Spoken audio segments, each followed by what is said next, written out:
നമസ്കാരം. ശ്രീമദ് ഭാഗവതം മൂലം പ്രഭാഷണം ഭാഗം 369 369. ഓം ഗം ഗണപതയേ നമഃ. ഓം സം സരസ്വതേ സ്വാഹ. ഓം ശ്രീ ഗുരുഭ്യോ നമഃ. ഓം ശ്രീ രംഗനാഥ ശർമ്മണേ നമഃ. നാരായണ നാരായണ നാരായണ നാരായണ നാരായണ നാരായണ നാരായണ നാരായണ നാരായണ നാരായണ നാരായണ. ഓം ശ്രീകൃഷ്ണാർപ്പണമസ്തു. ഓം ശ്രീകൃഷ്ണായ പരബ്രഹ്മണേ നമഃ. ഓം ശ്രീകൃഷ്ണായ പരമാത്മനേ നമഃ. ഹരേ രാമ രാമ രാമ ഹരേ ഹരേ, ഹരേ കൃഷ്ണ കൃഷ്ണ കൃഷ്ണ ഹരേ ഹരേ.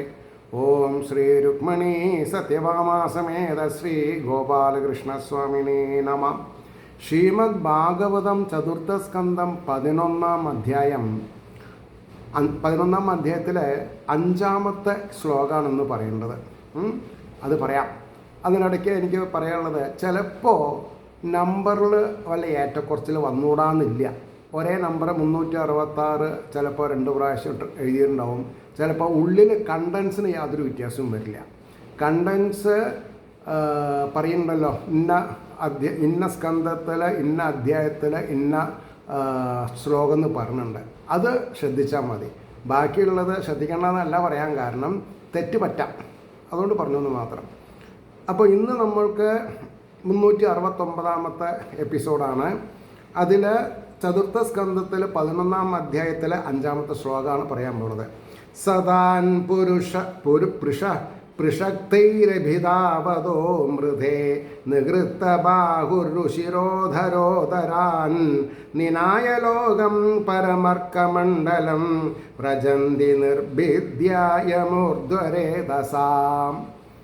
അതിൻ്റെ വാക്കാർത്ഥം പറഞ്ഞത്, അവൻ യുദ്ധത്തിൽ നേരിട്ടു വരുന്നവരെ ബാണങ്ങളാൽ മുറിക്കപ്പെട്ട കൈകൾ, തുടകൾ, കഴുത്തുകൾ, ഉദരങ്ങൾ എന്നിവയോട് കൂടിയവരായിട്ട് പരലോകത്തെ പ്രാപിപ്പിച്ചു. യോഗികൾ സൂര്യമണ്ഡലത്തെ ഭേദിച്ചിട്ട് യാതൊന്നിനെ പ്രാപിക്കുന്നു. യോഗികൾ സൂര്യമണ്ഡലത്തിലെത്താൻ എന്ത് ചെയ്യണമെന്നാണ് പറഞ്ഞത്? സൂര്യമണ്ഡലത്തെ ഭേദിച്ചിട്ട് യാതൊന്നിനെ പ്രാപിക്കുന്നു. ഇവിടെ ധ്രുവൻ്റെ കയ്യാൽ മരിക്കപ്പെടുന്നവരൊക്കെ നേരെ മോക്ഷപ്രാപ്തിയിലേക്ക് പോകുന്നു എന്നർത്ഥം. ചന്ദ്രമണ്ഡലത്തിലേക്കല്ല, സൂര്യമണ്ഡലം ക്രോസ് ചെയ്തിട്ടാണ് പോകുന്നത്. ഇനി അതിൻ്റെ ഭാവാർത്ഥ പറഞ്ഞത്, യുദ്ധത്തിൽ നേരിട്ടു പാഞ്ഞു വരുന്ന അവരുടെ കൈകൾ, തുടകൾ, കണ്ഠങ്ങൾ, ഉദരങ്ങൾ എന്നീ ഭാഗങ്ങളെ ബാണങ്ങൾ കൊണ്ട് മുറിച്ചിട്ട് യോഗികൾ യോഗബലത്താൽ സൂര്യമണ്ഡലത്തെയും അതിക്രമിച്ച് ചെല്ലുന്ന ആ പരമോത്കൃഷ്ട സ്ഥാനത്തെ പ്രാപിച്ചു. ഒന്നാമത് സാക്ഷാൽ നാരായണൻ്റെ ശാർങ്കം എന്ന വില്ല് ആണ് ഇദ്ദേഹത്തിൻ്റെ കയ്യിൽ എന്ന് പറഞ്ഞാൽ എന്താ അങ്ങനെ അർത്ഥം? ഭഗവാൻ അനുഗ്രഹിച്ചതാണ്. പക്ഷേ അതിൽ നിന്നുണ്ടാവുന്ന ജീവനാശം ജീവൻ മുക്തിയായിട്ട് മാറണമെന്നർത്ഥം. ഇനി 6-ാമത്തെ ശ്ലോകം എന്താ പറഞ്ഞത്? താൻ ഹന്യമാനാനഭിവീക്ഷ ഗുഹ്യകാൻ അനാഗസഞ്ചിത്രരഥേന ഭൂയസ ഔത്താനപാധിം കൃപയാ പിതാമഹോ മഹനുർജഗാദോപഗത സഹർഷിഭി. ഈ സന്ദർഭത്തിൽ സന്തോഷഭരിതമായിട്ട് ഒരവസ്ഥ ഉണ്ടായി. അതെന്താ? ബ്രഹ്മാവ് അവിടെ എത്തപ്പെട്ടു. ഇനി അതിൻ്റെ വാക്കാർത്ഥം ശ്രദ്ധിച്ചോളൂ. വിചിത്രമായ രഥത്തോടു കൂടിയ ബലവാനാൽ ഹനിക്കപ്പെടുന്നവരും അപരാധം ചെയ്യാത്തവരുമായ യക്ഷന്മാരെ കണ്ടിട്ട് മുത്തശ്ശനായ മനു ഋഷികളോടുകൂടെ സമീപത്ത് വന്നിട്ട് കൃപയോടുകൂടെ ഉത്താനപാദ പുത്രനോട് പറഞ്ഞു, യുദ്ധം മതിയാക്കൂ എന്നുള്ളത്. അത് അടുത്ത ശ്ലോകത്തിലാണ്.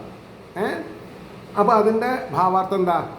അതിശയിക്കത്തക്ക തേരും അധിക ബലവുമുള്ള അവൻ നിരപരാധികളായ യക്ഷന്മാരെ കൊല്ലുന്നത് കണ്ടിട്ട് തൻ്റെ ജ്യേഷ്ഠനെ അനിയനെ കൊന്നതൊരു യക്ഷനാണ് എന്നുള്ള രീതിയിലാണ് യക്ഷന്മാരെ മുഴുവൻ നാമാവശേഷാക്കാൻ പുറപ്പെടുക ചെയ്തത്. അതാ ഇരുത്തം വരാത്ത ഒരു പ്രകൃതമാണ്. പക്ഷേ ആ കഥയ്ക്ക് ആക്കം കൂട്ടണം, എന്നിട്ട് ഇരുത്തം വരണം. അങ്ങനെയാണ്. ഈ ബാഡ്നെസ് നന്നായി അനുഭവിച്ചാൽ ഉണ്ടാവുന്ന ഒരു യൂ ടേൺ ഉണ്ട്. വെൽനെസ്, നല്ല കാര്യത്തിന്, ബാഡ്നെസ്സിൽ നിന്ന് ഗുഡ്നെസ്സിലേക്ക്, അല്ലേ? അതാണ് പറഞ്ഞത്. അപ്പോൾ യക്ഷന്മാരെ കൊല്ലുന്നത് കണ്ടിട്ട് കാരുണികനും പിതാമഹനുമായ മനു ഋഷികളോടുകൂടെ അവിടെ വന്ന് ഉത്താനപാദ പുത്രനോട് പറഞ്ഞു. എന്താ പറഞ്ഞത് എന്നുള്ളത് അർത്ഥം ഇതില്ല. മനോരുവാച അലം വത്സാതിരോഷേണ തമോദ്വാരേണ പാപനാം ഏന പുണ്യജനാനേതാൻ അവധീസ്ത്വം അനാഗസ. ബാലക, അരനെ, പിന്നെ മനു പേരക്കുട്ടീനെ വിളിക്കുകയാണ് ബാലക. യാതൊന്നിനാൽ അപരാധികളല്ലാത്ത ഈ യക്ഷന്മാരെ നീ വധിച്ചുപോ. പാപിയും നരകദ്വാരവുമായിരിക്കുന്ന അതിക്രോധത്താൽ അത് മതിയാക്കും. ഇനി നിന്റെ ക്രോധത്തിന് സ്ഥാനമില്ല. ആവശ്യത്തിലധികം യക്ഷന്മാർ മരിക്കപ്പെട്ടിട്ടുണ്ട്. അപ്പോൾ ക്രോധത്തിനെ കൺട്രോൾ ചെയ്യും. മനു പറഞ്ഞു, ഞാൻ ഭാവാർത്ഥാണ് പറഞ്ഞത്. ഹേ വത്സ, നിരപരാധികളായ ഈ യക്ഷന്മാരെ വധിപ്പാൻ കാരണമായിരിക്കുന്ന നിന്റെ ക്രോധം പാപിയും നന്നെ നരകത്തിൽ പതിപ്പിക്കുന്നതിന് സമർത്ഥവുമായിരിക്കുന്നതാകയാൽ ആ കോപത്തെ വിട്ടുകളയുക. ഇത്രത്തോളം സംഹരിച്ചത് മതി. ഇത് ധ്രുവന് മാത്രമുള്ളതല്ല, നമ്മൾക്കുള്ളതാണ്. നമ്മളെപ്പോലുള്ളവർക്കും ബാധക. മറ്റുള്ളവരെ നിശിതമായി വിമർശിക്കുന്നത് കുറെ കഴിയുമ്പോൾ നിർത്തണം എന്ന് പറഞ്ഞാൽ എന്താ അർത്ഥം? നമ്മൾ നമ്മുടെ കാര്യം നോക്കാം. എന്താ നോക്കേണ്ടത്? ഈശ്വരോപാസന, സവിനയം, വിനയത്തോടു കൂടി കൊണ്ടു നടക്കുക. മനസ്സിലായില്ലേ? അപ്പോൾ അടുത്ത ശ്ലോകം എന്താ പറഞ്ഞത്? 8ാമത്തെ ശ്ലോകം. ന അസ്മത് കുലോചിതം, ന അസ്മത് കുലോചിതം, നമ്മുടെ കുലത്തിന് പറ്റിയതല്ല എന്നാണ് പറഞ്ഞത്. അതാണ് കുലമഹിമ. ന അസ്മൽ കുലോചിതം താത, മകനെ, കർമ്മൈതൽ സദ്വിഗർഹിതം വധോ യദുപദേവാനാം ആരബ്ധസ്തേ അകൃതൈനസാം. അപരാധം ചെയ്യാത്ത ഉപദേവന്മാരുടെ, ഈ യക്ഷന്മാരാരാ? ഉപദേവന്മാരാ. ദേവന്മാരുടെ അടുത്ത ജനറേഷനാണ്, താഴെയുള്ളവരാ. ഉപദേവന്മാരുടെ നാശം നന്നാൽ ആരംഭിക്കപ്പെട്ടത് യാതൊന്നോ സത്തുക്കളാൽ നിന്ദിക്കപ്പെടുന്ന ഈ പ്രവൃത്തി നമ്മളുടെ കുലത്തിന് യോഗ്യമല്ല. ഇതാണ് നമ്മൾ മനസ്സിലാക്കേണ്ടത്. നമ്മളൊരു കാര്യം ചെയ്യുമ്പോൾ നമ്മുടെ കുലമഹിമയ്ക്ക് അനുസരിച്ചിട്ടുള്ളതായിരിക്കണം. അച്ഛനമ്മമാരുടെ കരുണ കൊണ്ടാണല്ലോ നമ്മൾ വളരുന്നത്. അപ്പോൾ അച്ഛനമ്മമാർക്കൊരു പേരുദോഷം വരുത്തുന്ന രീതിയിലൊന്നും ചെയ്യാൻ പാടില്ല. അത് വളരെ ശ്രദ്ധിക്കണം. ഞാനിവിടെ ഓരോ എപ്പിസോഡിലും ഓം ശ്രീ രംഗനാഥ ശർമ്മണേ നമ എന്നുള്ളത് എൻ്റെ അച്ഛനെ സ്മരിക്കുകയാണ് ഞാൻ. കാരണം എനിക്കതേ ചെയ്യാൻ പറ്റുള്ളൂ. എനിക്ക് എന്തൊക്കെ നിങ്ങളിൽ സമ്മതമുണ്ടോ, നിങ്ങളിൽ എനിക്ക് എന്തെങ്കിലും ഗുണം കാണുന്നുണ്ടോ എന്നിൽ, അതൊക്കെ അദ്ദേഹത്തിൻ്റെ ഗുണങ്ങളാണ്, എൻ്റെ ഗുരുനാഥൻ്റെയും. എൻ്റേതായിട്ടൊന്നുമില്ല. അങ്ങനെ വരുമ്പോഴാണ് നമ്മൾ പറയണതൊക്കെ ശരിയാവുക. അതുകൊണ്ടാണ് പറഞ്ഞത്. അപ്പോൾ പറഞ്ഞു, ഹേ വത്സ, നിരപരാധികളായ ഗുഹ്യകന്മാരെ വധിക്കാനായി നീ ആരംഭിച്ചിരിക്കുന്ന ഈ കർമ്മം സജ്ജനങ്ങൾക്ക് വെറുപ്പ് ജനിപ്പിക്കുന്നതാകയാൽ ശാസ്ത്രമാർഗം ആദരിച്ചു നടക്കുന്ന നമ്മുടെ കുലത്തിന് യോഗ്യമല്ല എന്ന് പറഞ്ഞു. അപ്പം ഇങ്ങനെ പറഞ്ഞു തരാൻ ആൾക്കാരുണ്ടാവണം ഓരോ കുടുംബത്തിലും. മനസ്സിലായോ? 9 അന്യേകസ്യാപരാധേന പ്രസംഗാൽ ബഹവോ ഹതാഃ ഭ്രാതുർവദാഭിതപ്തേന ത്വയാംഗ ഭ്രാതൃവത്സലാം. ഭ്രാതൃസ്നേഹയുക്തനായ ബാല, ഒരുവൻ്റെ അപരാധത്താൽ പ്രകർഷേണയുള്ള സംഘം നിമിത്തം സഹോദരൻ്റെ വധത്താൽ അതിദുഃഖിതനായ നിന്നാൽ അനേകം പേർ ഹനിക്കപ്പെട്ടു. നിൻ്റെ സഹോദരനെ വധിച്ച ആളെ നീ വധിച്ചോ, അവരുടെ കുലത്തിലുള്ളവരെ മുഴുവൻ വധിക്കാനുള്ള ആഗ്രഹം അസ്ഥാനത്താണ് എന്നാ പറഞ്ഞു നിർത്തിയത്. അപ്പോൾ പറയണു, ഇവർ നിരപരാധികളല്ലല്ലോ, എൻ്റെ ഭ്രാതാവിൻ്റെ മരണം ഇവർ നിമിത്തമല്ലേ ഉണ്ടായത് എന്നുള്ള ആക്ഷേപത്തിന് സമാധാനം. ഹേ ബാലകനായ ഭ്രാതൃവത്സല, അത് നല്ലതാണ്, സഹോദര സ്നേഹം വേണം, പക്ഷേ അത് അതിന് കിടക്കാൻ പാടില്ല. ഭ്രാതൃവത്സല, നിൻ്റെ ഭ്രാതൃമരണത്തിന് കാരണഭൂതൻ ഏകനാണെന്നത് സംശയമില്ലല്ലോ. ഒരാളല്ലേ, കാരണം അയാളെ വധിച്ചില്ലേ, പിന്നെന്തിനാ അയാളുടെ കുടുംബത്തിലുള്ളവരെ, അവരുടെ ശ്രോണിയിലുള്ളവരെ മുഴുവൻ, ആ വർഗത്തിന് മുഴുവൻ ക്രോധാഗ്നിയിൽ പെടുത്തുന്നത്? ആ കാരണത്താൽ നിന്നാൽ അനേകം പേർ ഹനിക്കപ്പെട്ടിരിക്കുന്നു. ഒരുവൻ്റെ അപരാധത്തിന് അവനെ ശിക്ഷിക്കുന്നതല്ലാതെ അനേകം ജനങ്ങളെ ശിക്ഷിക്കുന്നത് നിൻ്റെ പാപം വർദ്ധിക്കുവാൻ മാത്രമേ കാരണമായിരിക്കുകയുള്ളൂ എന്ന് നീ ധരിക്കണം. ഈ ധാരണ നമുക്കും വേണം, ഓരോ ഭാഗവത സാധകനും ഉണ്ടായിരിക്കണം. 10ാമത്തേത്, ന അയം മാർഗോ ഹി സാധൂനാം ഹൃഷികേശാനുവർത്തിനം. ഹൃഷികേശൻ എന്ന് പറഞ്ഞാൽ ഇന്ദ്രിയങ്ങളുടെ നാഥൻ എന്നാ പറയാം. ആത്മചൈതന്യം, ബ്രഹ്മചൈതന്യം. യഥാത്മാനം പരാഗൃഹ്യ പശുവൽ ഭൂതവൈസസം. ആത്മാവിനെ ദേഹമെന്ന് ഗ്രഹിച്ചിട്ട് മൃഗത്തെ പോലെ പ്രാണിവധം എന്നത് യാതൊന്നോ ഭഗവാനെ അനുസരിച്ചു നടക്കുന്ന സാധുക്കളുടെ സമ്പ്രദായം ഇതല്ല. സാത്വിക ഗുണനിധികൾ ഇങ്ങനെ ചെയ്യാൻ പാടില്ല എന്നാണ്. ഇനി അതിൻ്റെ ഭാവാർത്ഥത്തിലേക്ക് പോവാം. നിന്നാൽ വധിക്കപ്പെട്ടവർ നിരപരാധികളായതുകൊണ്ട് ഈ പ്രവൃത്തി സമുചിതമല്ലെന്ന് മുൻ വിവരിച്ച വിധത്തിൽ സാധിച്ചു. അഥവാ അപരാധികളാണെങ്കിൽ കൂടെ പ്രതിക്രിയാ സംരംഭം സമുചിതമല്ലെന്ന് സാധിപ്പാൻ ന്യായം പറയുന്നു. തെറ്റിനെ തെറ്റുകൊണ്ടല്ല നേടേണ്ടത്, തെറ്റിനെ സംയമനം കൊണ്ട് നേടണം, അതായത് ഒതുക്കണം. അപ്പോൾ പറയണു, ഭിന്ന ഭിന്നങ്ങളായി ബാഹ്യത്തിൽ കാണപ്പെടുന്ന ശരീരങ്ങളിൽ ആത്മാവെന്നുള്ള ഭാവം നിമിത്തം പ്രാണികളെ ഹിംസിക്കുന്നത് ഈശ്വര പ്രഭാവത്തെ അറിയുന്ന സാധുക്കളുടെ സമ്പ്രദായമല്ല. ഇത് 6, 8, 10, 12 വയസ്സിൽ പഠിക്കണം. അപ്പോൾ വിവാഹ സദ്യയ്ക്ക് മരണാനന്തരത്തിനൊക്കെ ഇത് നിർത്തണം. എന്ന് മാത്രമല്ല, നിത്യം ആഹരിക്കാനും പ്രാണിവർഗത്തെ വധിക്കരുത്. ഇതാണ് സനാതനധർമ്മം പഠിപ്പിക്കുന്നത്. അപ്പോൾ പറഞ്ഞു, എല്ലാവരുടെയും ഇന്ദ്രിയങ്ങളെ അതാത് വ്യാപാരത്തിൽ പ്രേരിപ്പിക്കുന്ന സർവന്തര്യാമിയുടെ, അതാണ് ഹൃഷികേശൻ, സർവന്തര്യാമിയുടെ അധീനത്തിലിരിക്കുന്ന പ്രാണിവർഗം സ്വതന്ത്രമല്ല. അപ്പോൾ പ്രബലൻ അബലനെ ഹനിക്കരുത്. ഇപ്പോൾ കോഴീനെ പിടിച്ചാൽ കോഴിക്ക് നമ്മളോട് യുദ്ധം ചെയ്യാൻ പറ്റില്ല അല്ലേ? അപ്പോൾ പരതന്ത്രമാകുന്നു. സ്വകർമ്മഫലത്തെ ഏവരും അനുഭവിക്കുന്നു. കോഴി ആവണതും ആടാവണതും മാടാവണതും മനുഷ്യന് അതിനെ തിന്നണമെന്ന് തോന്നുന്നതൊക്കെ സ്വകർമ്മഫലത്തെ ആണ്. അപ്പോൾ സത്കർമ്മ നിരതന്മാരാവുക. അതിന് കാരണം അന്യനാണെന്ന വിചാരം അജ്ഞതയുടെ ലക്ഷണമാണ്.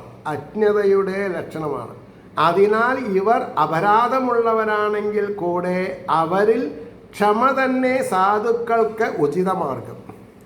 ക്ഷമിക്കുന്നതിനോട് വരില്ല എതിർക്കുന്നത്. ഭഗവാനെ അനുസരിച്ച് നടക്കുന്ന സാധുക്കളുടെ മര്യാദയെ നീ ഒരിക്കലും തെറ്റരുത്. ഇതാണ് ഐഡിയോളജി ആവേണ്ടത് ഓരോരുത്തർക്കും. 11ാമത്തെ ശ്ലോകം, സർവഭൂതാത്മഭാവേന ഭൂതാവാസം ഹരിം ഭവാൻ. ഇതിനേക്കാൾ ട്രാൻസ്പെറൻ്റ് ആയിട്ട് എങ്ങനെയാ പറയാം? സർവഭൂതാത്മഭാവേന ഭൂത ആവാസം ഹരിം ഭവാൻ ആരാധ്യാവ ദുരാരാധ്യം വിഷ്ണോ സത് പരമം പദം. ആരാധിപ്പാൻ സാധിക്കാതിരിക്കുന്ന ഭൂതങ്ങളുടെ വാസസ്ഥാനമായ ഹരിയെ, ആരാധിപ്പാൻ സാധിക്കാതിരിക്കുന്ന ഭൂതങ്ങളുടെ വാസസ്ഥാനമായ ഹരിയെ, ഭൂതങ്ങളിലാണ് ഹരി വസിക്കുന്നത്, സഹജീവികളിലാണ്. അപ്പോൾ ഹരിയെ സർവഭൂതങ്ങളുടെ ആത്മാവെന്ന ഭാവത്താൽ ആരാധിച്ചിട്ട് വിഷ്ണുവിൻ്റെ സർവോത്കൃഷ്ടമായ ആ സ്ഥാനത്തെ നീ പ്രാപിച്ചു. ഇപ്പം ശരിക്കും വേണ്ടത് എന്താ? യജ്ഞവേദിയിൽ പരസ്പരം പൂജിക്കുക, പരസ്പരം പൂജിക്കുക. അവർക്ക് പിന്നെ ശത്രുത ഉണ്ടാവുമോ? ലോകത്തിലെ എതിര് പറയാൻ പറ്റുമോ? പറ്റില്ല. അപ്പോൾ അമ്മ അച്ഛൻ മാത്രമല്ല ആരാധിക്കേണ്ടത്, എല്ലാവരും പരസ്പരം ആരാധിക്കപ്പെടണം. അത് ഒരു പഞ്ചായത്തിൽ അല്ലെങ്കിൽ ഒരു ബ്ലോക്കിൽ അല്ലെങ്കിൽ ഒരു അസംബ്ലി സീറ്റിൽ, അത് കഴിഞ്ഞിട്ട് എന്താണെന്ന് പറയുക പാർലമെൻറ്റ് സീറ്റിൽ, അത് കഴിഞ്ഞ ഒരു സ്റ്റേറ്റ് മുഴുവൻ, അങ്ങനെ പല സ്റ്റേറ്റുകൾ കൂടി യൂണിയൻ ടെറിട്ടറിയിലുള്ളവർ പരസ്പരം ആരാധിച്ചാൽ എന്തായിരിക്കും സ്ഥിതി? ആലോചിച്ച് നോക്കണം. അപ്പോൾ വിവരമില്ലാതെ കണ്ട് സംസാരിക്കാൻ പാടില്ല, വിവരത്തോടു കൂടി സംസാരിക്കണം. അപ്പോൾ അതിൻ്റെ ഭാവാർത്ഥത്തിലേക്ക് പോകാം നമുക്ക്. ലോകത്തിൽ വിചാരശക്തി ഇല്ലാതിരുന്നാൽ, വികാരശക്തി പാടില്ല, വിചാരശക്തി ഇല്ലാതിരുന്നാൽ ക്രൂരകർമ്മം ചെയ്ത ഒരുവൻ ക്രമത്തിൽ വിചാരശീലനായി വരുന്ന സമയം അവൻ്റെ ക്രൗര്യത്തെ ഉപേക്ഷിക്കുന്നത് സാധാരണമാകുന്നു. ഇറ്റ് ഈസ് എ കോമൺ ഫാക്ടറാണ്. നിന്റെ പ്രവൃത്തി അതിന് വിപരീതമായി കാണപ്പെടുന്നത് ആശ്ചര്യം എന്ന് ബോധിപ്പിക്കുന്നു. സർവഭൂതങ്ങളിലും ആത്മസ്വരൂപനായി വസിക്കുന്ന ശ്രീഹരിയെ ആ നിലയിൽ കണ്ട് പൂജിപ്പാൻ എല്ലാ പേർക്കും സാധിക്കുകയില്ല. നീ ആകട്ടെ ബാല്യത്തിൽ തന്നെ ഭഗവാനെ സർവഭൂതാത്മാവായിട്ട് കാണുകയും അതുനിമിത്തം വിഷ്ണുവിൻ്റെ സർവോത്കൃഷ്ടമായ സ്ഥാനത്തെ പ്രാപിക്കുകയും ചെയ്തു. പിന്നെ നീ എന്തിനാ ഇവരോട് വിരോധം വെക്കുന്നത്? നല്ലൊരു ചോദ്യമാണ്, മനസ്സിലായില്ലേ? അടുത്ത ശ്ലോകം 12. സത്വം ഹരേരനുധ്യാതസ്ഥൽ പുംസാം അഭിസമ്മതാം കഥം ത്വവദ്യം കൃതവാൻ അനുശിക്ഷൻ സദാം വ്രതം.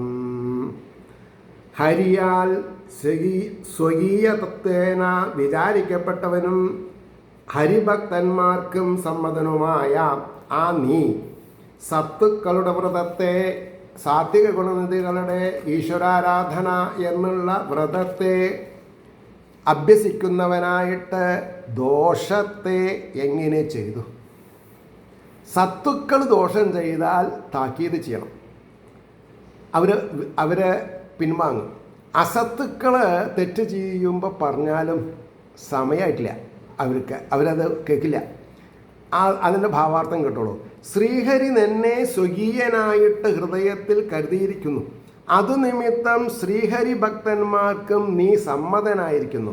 ശ്രീനാരദനിൽ നിന്ന് സൽസമ്പ്രദായത്തെ നീ പഠിച്ചു ഇരിക്കെ പ്രാണിഹിംസാരൂപമായ ദോഷകർമ്മം എങ്ങനെ ചെയ്തു?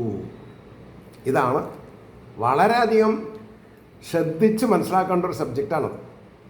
ധ്രുവചരിതം, പ്രഹ്ലാദചരിതമൊക്കെ ഹൃദ്യസ്ഥായാൽ പിന്നെ അവന് പേടിക്കേണ്ട ആവശ്യമില്ല, ഭയപ്പെടേണ്ട ആവശ്യമില്ല, തെറ്റ് ചെയ്യാൻ പാടില്ല. അപ്പോൾ 13ാമത്തെ ശ്ലോകം. തിതിക്ഷയാ കരുണയാ മൈത്ര്യാച അഖില ജന്തുഷു.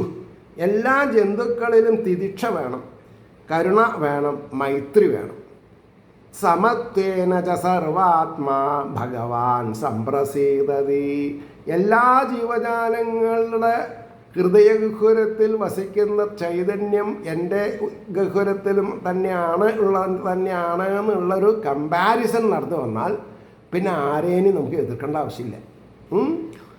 അപ്പോൾ അതിൻ്റെ വാക്കാർത്ഥം പറയണു. ക്ഷമ കൊണ്ടും കരുണ കൊണ്ടും, ക്ഷമ കൊണ്ടും കരുണ കൊണ്ടും മിത്രഭാവം കൊണ്ടും. അപ്പോൾ തിതിക്ഷ എന്ന് പറഞ്ഞാൽ ക്ഷമിക്കുക, ക്ഷമയേക്കാൾ വലിയൊരു ആയുധമില്ല എന്നാണ്.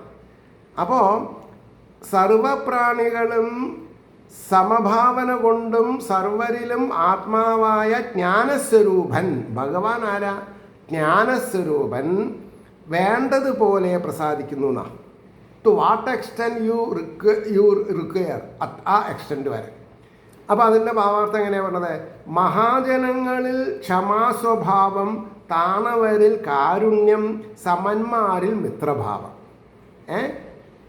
തിര്യജ്ഞാതി സകല പ്രാണിവർഗങ്ങളും സമഭാവം എന്നീ വ്രതം കൊണ്ട് മാത്രമേ സർവാത്മാവായ ഭഗവാൻ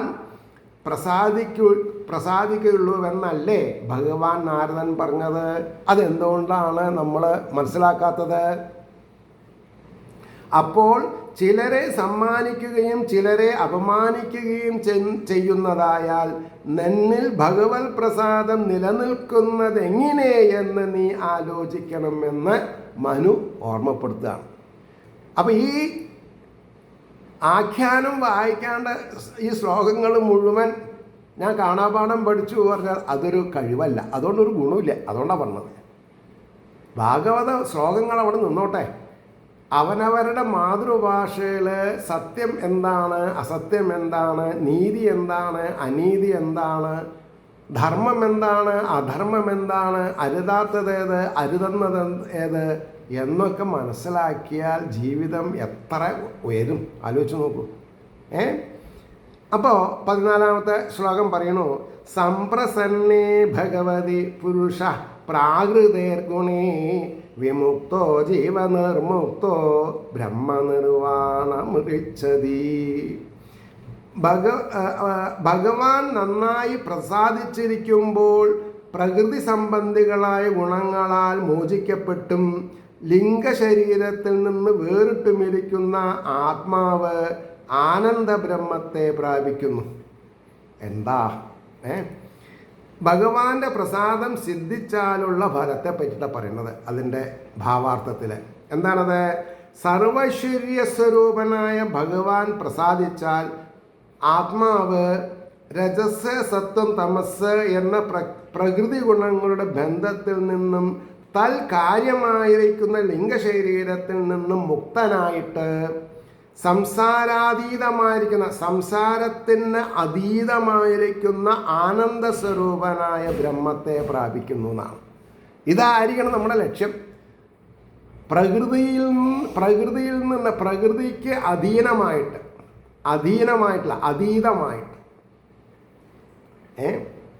അടുത്ത ശ്ലോകം 15-ാമത്തെ ശ്ലോകം പറയണു, ഭൂതേ പഞ്ചഭിരാരബ്ധൈര്യോഷിൽ പുരുഷ ഏവ ഹി തയോർവ്യാവായാത് സംഭൂതിരോഷിൽ പുരുഷയോരിഹ. അവിടെ വാക്കാർത്ഥം പറയുന്ന 5 ഭൂതങ്ങളാൽ ആരംഭിക്കപ്പെട്ടവരാൽ തന്നെ സ്ത്രീ എന്ന് വ്യവഹരിക്കപ്പെടുന്നു. അവരുടെ സംഘത്താൽ ഈ ലോകത്തിൽ സ്ത്രീ പുരുഷന്മാരുടെ സംഭവവും ഇത് പ്രസിദ്ധമാണെന്നാണ് പറഞ്ഞത്. അത് മനസ്സിലായില്ലെങ്കിൽ ഒന്നുകൂടി മനസ്സിലാക്കാൻ നമുക്ക് ഈ ഭാവാർത്ഥം സഹായിക്കും.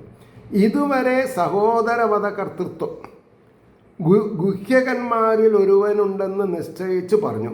ഇനിമേൽ പറയുന്നത് ആത്മാവിന് ഭ്രാതൃപുത്രാദി സംബന്ധമോ നിഗ്രഹ കർത്തൃത്വമോ ഇല്ലെന്ന് കാണിപ്പാനാകുന്നു. ഒരു ഡോക്ടറേറ്റ് എടുക്കാം ഈ സബ്ജക്റ്റിൽ. പറഞ്ഞില്ലേ എന്താ? പൃഥിവ്യാദി പഞ്ചമഹാഭൂതങ്ങളുടെ പരിണാമത്തിൽ നിന്ന് സ്ത്രീ പുരുഷ ശരീരങ്ങൾ ഉണ്ടാകുന്നു എന്നാണ്. സ്ത്രീയുടെയും പുരുഷൻ്റെയും ശരീരത്തിൽ ഉള്ള മെറ്റീരിയൽസ് ഒന്നാണ്. പൃഥിവ്യാദി പഞ്ചമഹാഭൂതങ്ങളുടെ പരിണാമത്തിൽ നിന്ന് സ്ത്രീ പുരുഷ ശരീരങ്ങൾ ഉണ്ടാകുന്നു. ഈ ലോകത്തിൽ അവരുടെ അന്യോന്യ സംയോഗത്താൽ അവരിൽ നിന്ന് തന്നെ സ്ത്രീകളും പുരുഷന്മാരും ഉണ്ടാകണം. മക്കളുണ്ടാകുമ്പോൾ മകനും മകളുമായിട്ട് മാറി ഉണ്ടാവും. അപ്പോൾ 16-ാമത്തെ ശ്ലോകം നോക്കുക. ഏവം പ്രവർത്തതേ സർഗസ്ഥിതി സംയമയേവ ച ഗുണവ്യതിരകാരാജന്മായയാ പരമാത്മന. ഇപ്രകാരം രാജാവേ, ആരെന്നെ വിളിക്കണത്? പേരക്കുട്ടിയായിരിക്കുന്ന ധ്രുവനെ പരമാത്മാവിൻ്റെ ശക്തിയാൽ ഗുണങ്ങളുടെ സമ്മേളനം ഹേതുവായിട്ട് സൃഷ്ടിയും പാലനവും വിലയവും പ്രവർത്തിക്കുന്നു. നമ്മളിൽ ഈശ്വരീയ പ്രാപ്തി ഉള്ളത് കൊണ്ടാണ് സൃഷ്ടി നടക്കുന്നത്, മക്കളുണ്ടാവുന്നത്. അവരെ പരിപാലിക്കാനുള്ള കരുത്തും അവരെ തള്ളിപ്പറയേണ്ട സമയത്ത് തള്ളിപ്പറച്ചിലും അത് വിലയൻ എന്ന് പറയാം. മനസ്സിലായില്ലേ? അപ്പോൾ അതിൻ്റെ ഭാവാർത്ഥം: ഹേ രാജാവേ, ഇപ്രകാരം പരമാത്മാവിൻ്റെ ഇച്ഛാശക്തി നിമിത്തം പ്രകൃതി ഗുണങ്ങൾക്ക് അന്യോന്യ സമ്മേളനവും അതുനിമിത്തം സൃഷ്ടിസ്ഥിതി സംഹാര കാര്യങ്ങളും നടക്കുന്നു. രജസ്സിൻ്റെ ആധിക്യത്തിൽ സൃഷ്ടി, സത്വാധിക്യത്താൽ രക്ഷ, തമസ്സിൻ്റെ ആധിക്യത്തിൽ സംഹാരം ഇവ നടക്കുന്നു. ഒന്നിനേക്കാൾ മറ്റൊന്ന് ആധിക്യം വരുവാൻ കാരണമോ ഈശ്വരൻ്റെ ഇച്ഛ തന്നെ. അതാണ് നമ്മൾ മനസ്സിലാക്കേണ്ടത്. 17ാമത്തെ ശ്ലോകം നോക്കുക. നിമിത്തമാത്രം തത്രാസീൻ നിർഗുണ പുരുഷർഷഭ വ്യക്ത അവ്യക്തം ഇതം വിശ്വം യത്ര ഭ്രമതി ലോകവത് എന്നാണ് പറഞ്ഞത്. അതായത് ഗുണാതീതനായ പുരുഷോത്തമൻ, ഗുണങ്ങൾക്ക് പ്രകൃതി ഗുണങ്ങൾക്ക് മേലെ അതീതനായ പുരുഷോത്തമൻ അതിൽ ഹേതു മാത്രമായിട്ട് ഒരു കാരണമായിട്ട് ഭവിച്ചു. യാതൊരുവനിൽ സ്ഥൂല സൂക്ഷ്മാത്മകമായ ഈ ലോകം പോലെ ചുറ്റിത്തിരിയുന്നു. ലോഹം മനസ്സിലായില്ലേ? ഇനി അതിൻ്റെ ഭാവാർത്ഥം പറയാം. ജഗൽ സർഗാദി കർത്താവ്, അതായത് ജഗത്തിനെ സൃഷ്ടിക്കുന്ന ഈശ്വരനാണെങ്കിൽ അതിൽ ആസക്തിയും തൽപ്രയാസവും തന്നിമിത്തം വികാരവും ഈശ്വരനുണ്ടായിരിക്കുമോ എന്നുള്ള ശങ്കയ്ക്ക് സമാധാനം. പുരുഷോത്തമനാകട്ടെ, ഈശ്വരനാകട്ടെ, സർഗാദിയിൽ ഇച്ഛാമാത്രത്താൽ നിമിത്തം അദ്ദേഹം നേരിട്ട് കർമ്മം ചെയ്യണില്ല, ഇച്ഛിക്കുകയാണ്, സങ്കല്പിക്കുകയാണ്. ആ സങ്കല്പം കൊണ്ടാണ് സൃഷ്ടി നടക്കുന്നത്. മാത്രമായിരിക്കുന്നതേ ഉള്ളൂ. അതിൽ ആസക്തി ഉണ്ടാവരുതെന്നാണ്. ആസക്തിയോ പ്രയത്നമോ ഈശ്വരനില്ല. എന്തുകൊണ്ടെന്നാൽ പ്രകൃതി ഗുണബാധയുള്ളവർക്ക് മാത്രമേ ആസക്തിയും പ്രയത്നവുമുള്ളൂ. ഇതാണ് ടോപ്പ് പോയിൻ്റാണ്, ദി ടോപ്പ് പോയിന്റ്. ആരാണ് ഗുണാതീതനായിട്ട് ആലോചിക്കണത്? അവർക്ക് പേടിക്കണ്ട. ഗുണാധീനന്മാരായ പേടിക്കും വേണം. അപ്പോൾ പറഞ്ഞു, ഈശ്വരൻ ഗുണാതീതനായതുകൊണ്ട് അത് രണ്ടുമില്ല. ഈശ്വരൻ്റെ ഇച്ഛാശക്തിയാൽ സ്ഥൂല സൂക്ഷ്മാത്മകമായ ഈ ലോകം ഉണ്ടായി നിലനിന്ന് വിലയം പ്രാപിക്കുന്നു. കാന്തത്തിൻ്റെ സാന്നിധ്യം നിമിത്തം ലോകം ചലിക്കുന്നത് പോലെ ഇവിടെ കാന്തം ആരാ? ശരീരത്തിലുള്ള കാന്തം ആണ് ആത്മാവ്. ആത്മാവ് ശരീരത്തിലുള്ളപ്പോൾ ഈ ശരീരം മറ്റുള്ളവർക്ക് ആകർഷകമാവുന്നു. അതിന് നിറം ഒരു ബാധകമല്ല, സ്വഭാവം ഒരു ബാധകമല്ല, ഇച്ഛ. ആ കാന്തം ശരീരം വിട്ടാലോ ശവായി. ആർക്കും ഉമ്മ വയ്ക്കണ്ട, ആർക്കും തലോടണ്ട, ആർക്കും തൊട്ടുരുമണ്ട. പരമേശ്വരമുണ്ടോ? 18ാമത്തെ ശ്ലോകം കൊണ്ട് നമുക്ക് അവസാനിപ്പിക്കാം. 18ാമത്തെ ശ്ലോകം എന്താ? സ ഗല്ലിതം ഭഗവാൻ കാലശക്തിയ, കാലശക്തി, കാലത്തിൻ്റെ ശക്തി, ഗുണപ്രവാഹേണ വിഭക്ത വീര്യം കരോത്യകർത്തൈവ നിഹന്ത്യഹന്ത ചേഷ്ടാവിഭൂംന ഖലു ദുർവിഭാവ്യാം. ഗുണങ്ങളുടെ പ്രവാഹത്തോടു കൂടിയ കാലശക്തി, കാലം എന്ന ശക്തിയാൽ വിഭജിക്കപ്പെട്ട വീര്യത്തോടു കൂടിയ ആ ഭഗവാൻ അകർത്താവായിട്ട് തന്നെ, അകർത്താവായിട്ട് കർമ്മം ചെയ്യാത്തവനായിട്ട് ഇച്ഛാശക്തിയോട് കൂടിയിട്ട് മാത്രം ഇതിനെ ചെയ്യുന്നു. ഹനിക്കാത്തവനായിട്ട് നിഹനിക്കുന്ന, ഹനിക്കാത്തവനായിട്ട് നിഹനിക്കുന്നു എന്ന് പറഞ്ഞാൽ ശരീരം ശവമായാലും ആത്മാവിന് വേറൊരു ശരീരം സ്വീകരിക്കാം. ഭഗവാന്റെ വ്യാപാരം ആലോചിക്കപ്പെടുവാൻ കഴിയാത്തതാകുന്നു സാധാരണക്കാർക്ക്. ഭഗവാനാൽ തിരഞ്ഞെടുക്കപ്പെടുന്നവർക്ക് ഈസിയാണ്. ഞാൻ അത്രേ പറയുള്ളൂ. അപ്പോൾ അതിൻ്റെ ഭാവാർത്ഥം ഉണ്ടാവും.